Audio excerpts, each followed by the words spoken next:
Welcome to Lecture 3.3 for College Algebra on Analyzing Graphs of Quadratic Equations. I believe we've seen this picture before. This is me finding my hiker twin in the Bavarian Alps. Um, and I just wanted to share it again based upon our brief pause for today. Our brief pause from today is based on a quote by one of my favorite authors, Paulo Coelho. He's a Brazilian author that wrote The Alchemist, which is one of the most famous books around the world. It's been in Oprah's Club, etc. And he writes kind of spiritual adventure books, books that help you kind of do some self-reflection, be inspired. And The Alchemist was about the purpose in everyone's life is to kind of find their purpose, to find where their passion lies and to follow that path. And The Alchemist is the story about how we often feel like that we are lost or being held back from our path, but often those times are actually challenges that help us grow and strengthen something or learn something that will help us later in our journey. And so it's not always quite clear that we've turned the wrong direction. It may be that we just need some preparation along the way. I read this book in high school. It was incredibly motivating to me, and I liked his style of writing, so I read some others. And he wrote a book called The Pilgrimage, about this mystical and ancient walk across Spain called the Camino Santiago. And the main route of the Camino Santiago is this dotted line at the bottom of the graph here, and this is across Spain. And I later found out it was real. It wasn't just a fictional thing, and that the idea was that at Santiago de Compostela, for well over 2,000 years, people believed that one of Jesus's disciples was buried here, St. James, Santiago. And so they believed it was a spiritual journey and a journey of penance. And in fact, even criminals were often sentenced to walk the Camino Santiago, believing that something mystical and magical would happen to you, a transformational journey. And I do believe that when we step outside of our life, when we step outside of our job and what we do normally, and we put ourselves in a little bit more challenging situation, that we do tend to have transformational journeys. When I was moving back from Germany in 2009, I did the first walk. It had been on my bucket list for decades, and I didn't have a job in America. So I walked across the Camino Francés, the original route and the one that's most heavily traveled. It took me a month, and it was transformational. At that point, I was probably coming back into America, into another corporate job. I was the chief marketing officer in Germany. And after walking, I decided that I wanted something different, and I went back to school and got my master's in philosophy and mathematics, and have been teaching ever since. The highlighted route is a route I did in 2018 called the Camino del Norte, which is across the the northern border of Spain and goes along the coast. And it was a lovely walk. It was difficult and challenging. And then I cut through the middle in what's called the Primitivo route, which Primitiva just means the primary, and this was the first route. I guess a lot of people sailed into the north coast and then walked from there.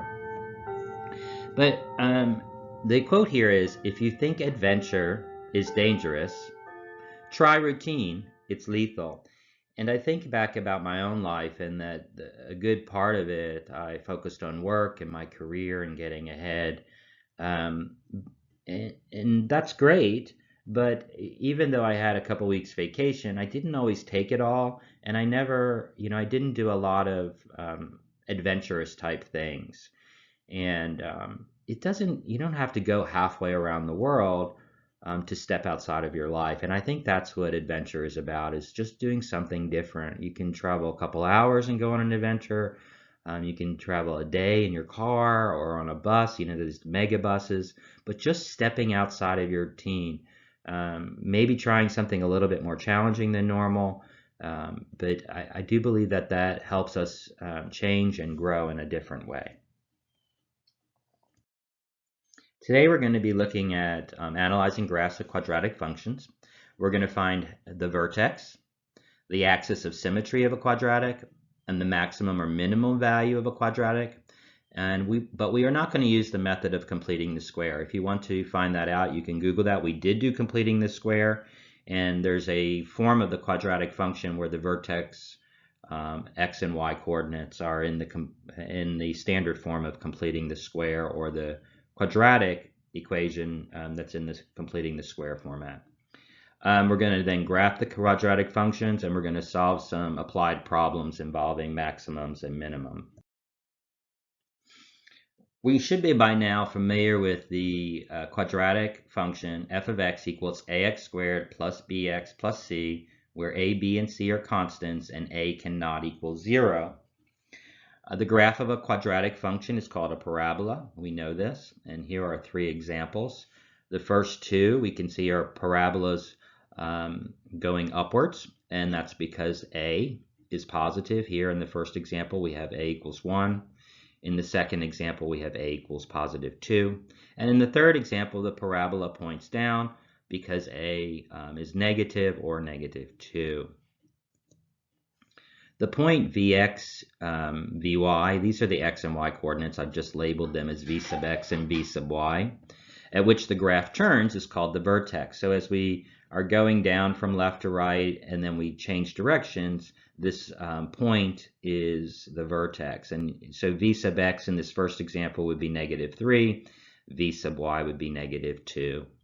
Here we have the exact same thing. We're going down, we hit the bottom, and then we start coming back up. And the V sub x in the second example would be 1. The V sub y, the y coordinate of the vertex, would be 3. This also happens when a is negative. Notice we're first going up as we move from left to right. We hit the top point where the vertex is. The V sub x would be 1. The V sub y, the y coordinate of the vertex, would be 3. And then we change direction and go back down. You might have noticed here I said top or bottom, and so the minimum or maximum values of f of x occurs at the vertex for quadratic functions. So if you have a quadratic equation or function and you're trying to find the largest value, the smallest value, the maximum or the minimum, what you're really trying to find is the vertex. Notice that the V sub x, or the x value of the vertex, tells you where or when, if x is time, the max or minimum occurs. Okay? The x tells you where or when the max or minimum occurs. And the y value, V sub y, tells the actual maximum or minimum functional value. This is really important because sometimes you'll be asked, when does a function hit a maximum? That would be the x value. And other times you're asked to find what is the maximum value of the function, and that would be the y value. Sometimes you're actually asked to find both. When does the maximum occur and what is its value? Okay, so knowing the difference between the x coordinate and the y coordinate of the vertex are very important. And these are really simple to solve if we have the quadratic equation in standard form. The x value of the vertex, V sub x, is simply equal to negative b over 2a. You might remember this. This is a subset of the quadratic equation, the negative boy, and it was all over by 2am. It's kind of the first fraction, if you will. So we just plug in negative b over 2a, and we get the x coordinate of the vertex. To find the y coordinate, we do what we always do, and that is we plug the x value back into the original function to get the y value. So that's all this is saying, is the y value of the vertex is f of x, but the x we're using is specifically the x value of the vertex. So let's look at the first example. We found to find the x value, the x coordinate of the vertex, we would have negative 6, that's b, over 2 times 1, which is 2. Negative 6 over 2 is negative 3. You can see that in the first one. If we then plug in negative 3, the quantity of negative 3, inside parentheses squared, plus 6 times the quantity of negative 3 in parentheses, plus 16, if we did all of that math, we would get negative 2. So these are actually quite easy to calculate. You calculate the x-coordinate using a modified quadratic formula, and then you plug in that value to get the y-coordinate. And again, make sure that you understand the difference between the x and y coordinate of the vertex and what it tells you. Each graph has a line, x equals v sub x equals the x-coordinate of the vertex. That is called the axis of symmetry, and you can see that here with a dotted line. So x equals -3, you can see that is indeed the x-coordinate. Make sure that if you are labeling or you're asked for the axis of symmetry, you identify it as x equals, okay? If you just said 1 in the second example, you would get this wrong. You need a linear equation, so it's either, and since this is a vertical line, you need it to be x equals for the axis of symmetry. So let's do an example here. I've got a little key up top to remind you of kind of the rules that we've learned. That where the max or minimum occurs is the v sub x value, which equals -b/2a. The actual minimum or maximum value is the y value of the vertex, and we get this by plugging in the x coordinate of the vertex into the original function. And then the line of symmetry is that x equals that x coordinate. So notice we have f of x equals, let me read the equation, our question. Find the vertex, the axis of symmetry, and the maximum or minimum value of f of x equals x squared plus 10x plus 23. Okay, so we want to find the vertex. The first thing we're going to do is find the x coordinate, -b/2a. b is 10, a is 1, and so we get the x coordinate is -5. To find the y coordinate of the vertex, we plug in the x coordinate, which is -5. So we're really looking for f of -5 in our original equation. So we get -5 squared plus 10 times -5 plus 23. Notice how I put these in parentheses. It's a good idea when substituting an x value, especially when it's negative, so that you see what happens. So for example, -5 in parentheses squared is +25. If you just had -5 squared without parentheses, this would actually be -25, so be careful. When we do the math, we get the y coordinate is -2. So we have our vertex, which is -5, -2. The axis of symmetry is simply rewriting the x coordinate with x equals. So we get x equals -5 is the axis of symmetry. And we want to find the maximum or minimum value of this function. And what would that be? Is it the x value or the y value? Since we want to find the maximum or minimum value, we're going to use the y value. And so we have a minimum value of the function is -2. How do we know this is a minimum value and not a maximum? Remember, the shape is based on the sign of a. Since a is equal to +1, we have a parabola going upward, and so our vertex is at the bottom, or a minimum.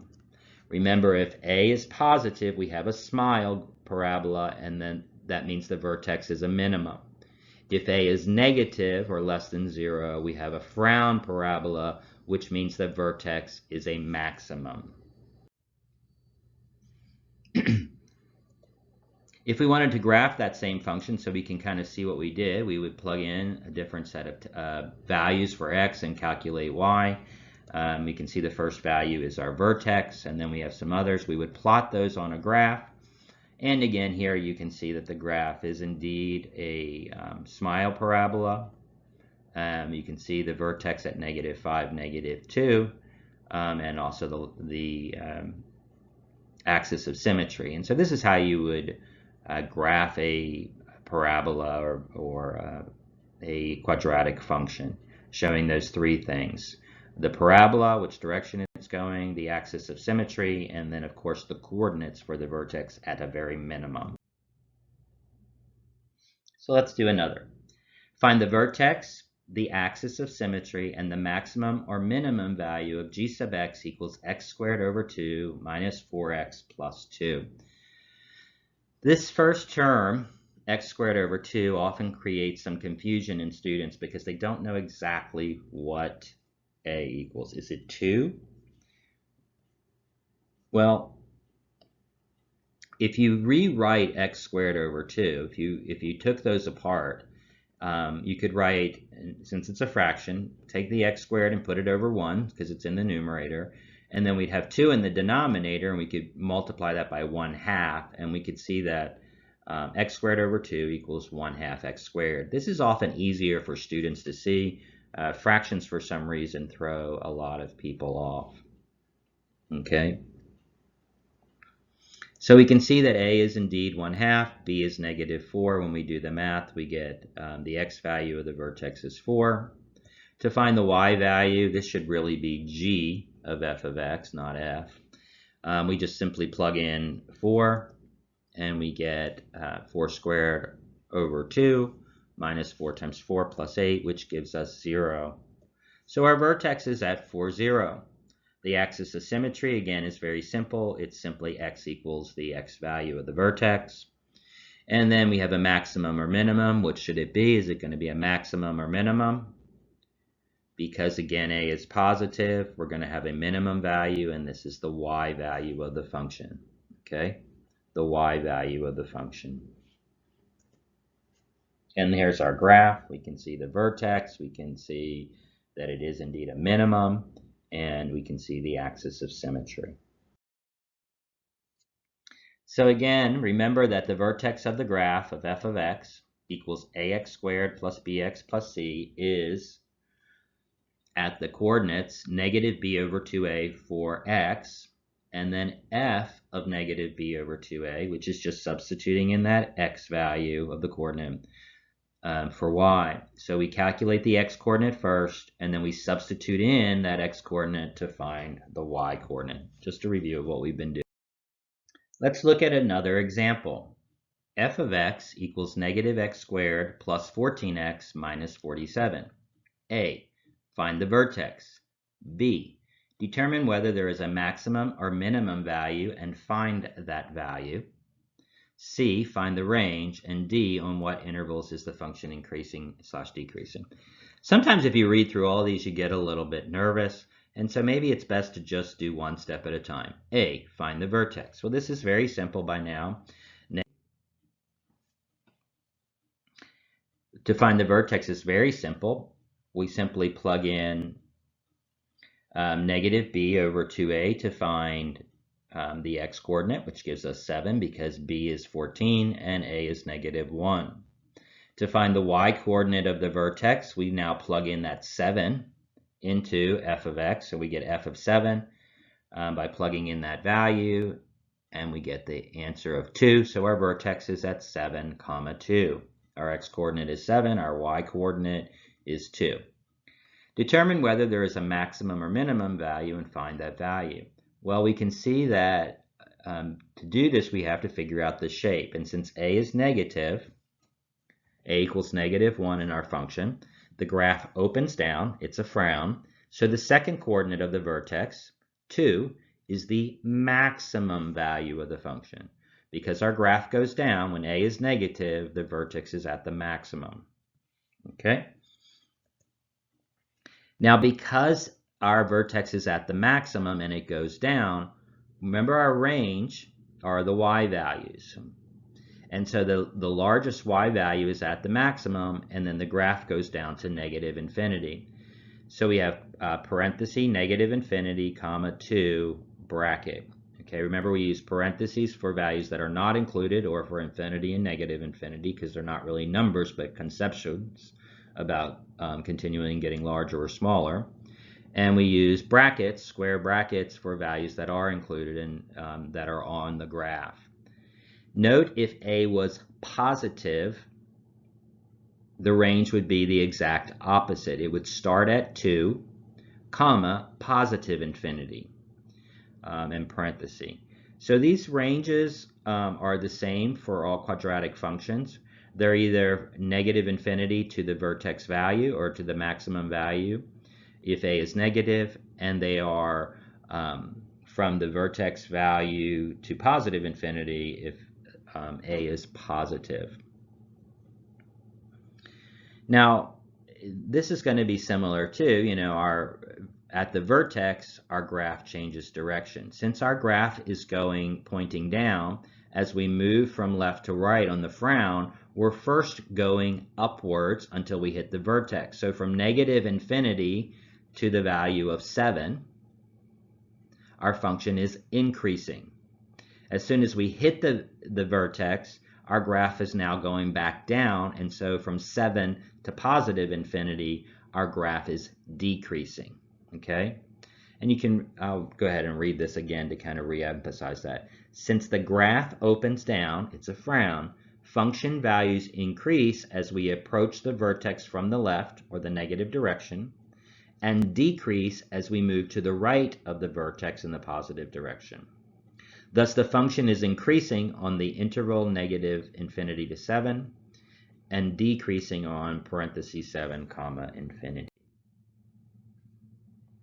So let's look at one more problem today, and this is an application problem, and it's a good one because you have to do some substitution about constraints. A stonemason has enough stones to enclose a rectangular patio with 60 feet of stone wall. If the house forms one side of the rectangle, what is the maximum area that the mason can enclose? What should the dimensions of the patio be in order to yield this area? So remember, when we're looking at word problems, it's always important to ask yourself, what is the question? Or in this case, what are the questions? Because there's multiple. Make sure you write them someplace so they stick out in your mind, that you don't only answer one of the questions. You might also want to make a list of givens, like there's numbers in here or formulas that you know. You want to write those down on your scratch paper as kind of a little table or a list. And if it calls for it, make a drawing of the situation. This can really help, because a lot of times when we read it, we don't visualize it, and it seems really complicated, and sometimes there are details that we miss because we read it fast and we pick up on words that we know. So in this case, I'm going to go ahead. We want to build a rectangular patio, and so I'm going to build a rectangle. That's easy enough for me to draw, and then I'm going to label it. Now, one of the details that I might miss is the way that this starts. If the house forms one side of the rectangle. So I wrote on here house, because I do not need fence along the side of the house. I'm going to use the house as the border. So that means I didn't put an L on the top of my rectangle. I put the word house to remind myself that I do not need fencing there. And then I've labeled the width on both sides and the length. Okay? I also know that I'm trying to maximize the area. Well, and the area is a rectangle, and I know what the formula is for the area of a rectangle. Now make sure you know everything that you need. We need to find the dimensions. The dimensions of a rectangle are width and length, to create the maximum area, and we need to know what that area is. Okay? Now we have a problem here because functions are defined in terms of one variable. And here we have an equation with two variables. When this happens and you're trying to maximize something, you have to get rid of one variable. And you do this by using a constraint equation. What I mean by that is, normally there's data given to you in the problem about some constraint that the person has. Okay, it may be money, like I can only spend $500 on this. It may be materials, which it is in this case. Notice the first sentence says, a stonemason has enough stones to enclose a rectangular patio with 60 foot of stone wall. So we know that he can only build 60 feet of wall. Well, how much wall do we have? Well, we have W plus L plus W. So the maximum there is going to be equal to 60. So if we write this equation, 60 equals W plus L, and it's really important here that you don't use the perimeter. 2W plus 2L. Well, notice we get L equals 60 minus 2W. If I go back to the area equation, which is area equals W times L, and substitute in the formula for L,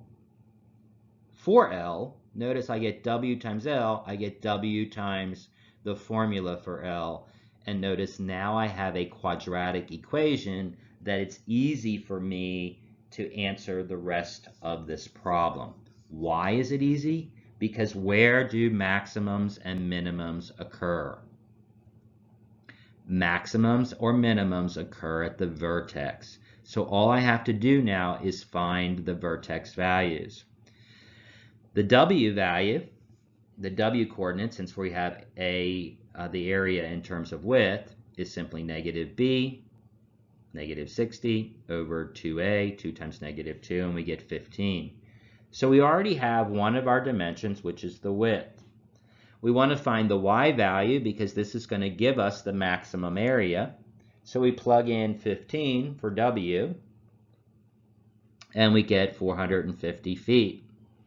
Now, a lot of students would stop then and just say the maximum area is 450, forgetting to do the dimensions. Some students would write that the maximum area is 450 and that the width is 15. But the dimensions of a rectangle or a rectangular area are width and length. So we also have to calculate the length.